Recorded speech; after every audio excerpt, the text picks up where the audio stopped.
MBC가 보도한 녹취는 2016년 중반까지인가 계속 떨어지는 아들에 대해서 인사청탁을 하는 게 아니라 항의를 하는 전화예요, 이게.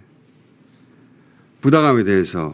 그래서 어제 김병기 의원의 부인 청탁이 있었다는 취지라면서 MBC가 녹취 하나를 보도했죠. 그렇죠? 네, 그렇습니다. 김병기 의원의 부인이 지난 16년 7월에 이헌수 당시 국정원 기조실장에게 직접 연락해 아들의 취업을 청탁한다고 주장하는 녹음 파일을 MBC가 입수해서 보도했습니다.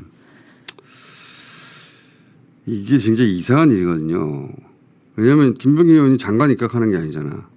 그런 검증 보도가 아니잖아요. 김병기 의원은 지금 원내대표 후보로 나섰을 뿐이거든요. 네. 원내대표 후보를 검증하는 보도를 하는 걸 저는 본 적이 없어요. 당내 일이기 때문에.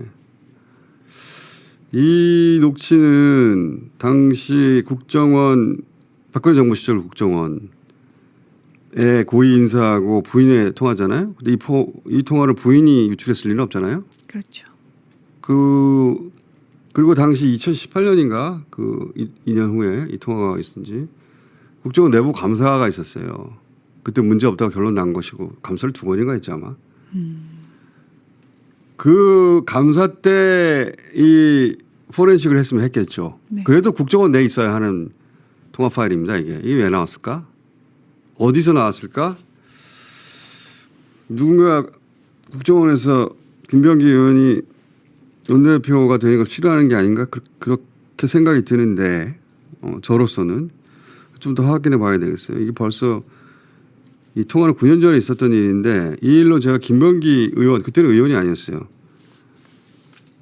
제가 이 바닥에 오래 있다 보니까 웬만한 분들 사연은 제가 다 합니다. 그때 인터뷰한 적이 있는데 제가 직접 들은 이야기니까 김병기 의원은 내일 원내대표 후보로 저희가 인터뷰할 거니까 그때 직접 물어보기로 하고 제가 9년 전에 들었던 이야기를 간단히 요약하면 김병기 의원이 이명박 정부 시절 국정원에서 잘립니다.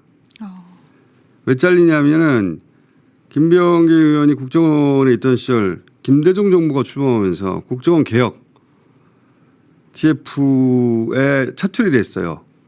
인수위에서. 그리고 노무현 정부에서는 국정원 인사처장에 임명이 됩니다. 인사를 총괄하는 것이죠. 그랬다고 자른 거예요. 이전 정부 인사라고. 그래서 김병기 의원이 국정원 상대로 소송을 합니다. 네. 해서 이겨요. 그래서 복직을 해요. 복직을 하는데 그런 상황에서 박근혜 정부에 복직했다고 제대로 일을 할 수 있었겠어요? 결국은 관두고 문재인 후보 시절에 2016년에 인재 영입이 돼요. 네. 그 시절에 제가 만나서 들은 이야기인데 아들이 기무사 장교였어요. 현역으로. 네. 아버지를 자른 국정원에 임용시험을 칩니다. 아들이. 서류하고 필기하고 체력을 다 통과해요. 그 최종 면접까지 합격을 합니다. 그런데 신원조에서 떨어졌다고 통보가 와요. 아버지가 국정원 인사처장이었는데 그리고 아들은 기무사 현직 장교였는데 어떻게 신원조에서 떨어져요. 이게 박근혜 정부 출범 초기예요. 그러니까 보수 정부의 밑보인 아버지 때문에 문제없는 아들이 떨어진 거 아닌가? 근데 아들은 떨어지니까 매년 응시합니다.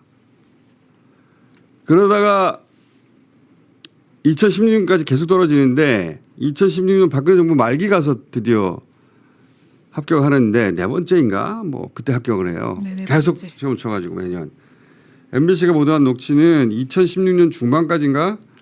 계속 떨어지는 아들에 대해서 인사청탁을 하는 게 아니라 항의를 하는 전화예요, 이게. 부당함에 대해서. 박근혜 정부 시절에 2016년 7월이면 7월인가 8월에 전화한 걸로 알고 있는데 국회의원도 아니고 아무것도 아닙니다. 야당 인사가 그때는 국회의원이었나? 야당 인사가 어떻게 국정원 기조실장한테 전화로 인사청탁을 해요? 말이 안 되잖아요. 네. 안 될 놈을 붙이는 것도 인사비위지만 될 놈을 떨어뜨리는 것도 인사비위예요. 이거는 그래서 김병기 의원의 인사청탁 의혹으로 제보가 왔는데 그 제보는 그 제보대로 보도할 수 있다고 봅니다.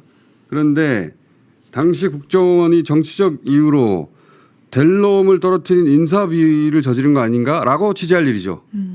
그렇죠. 아, 국회의원이었고요 그때. 예. 자, 이건 내일 원내대표 후보로 인터뷰를 직접 해보겠습니다.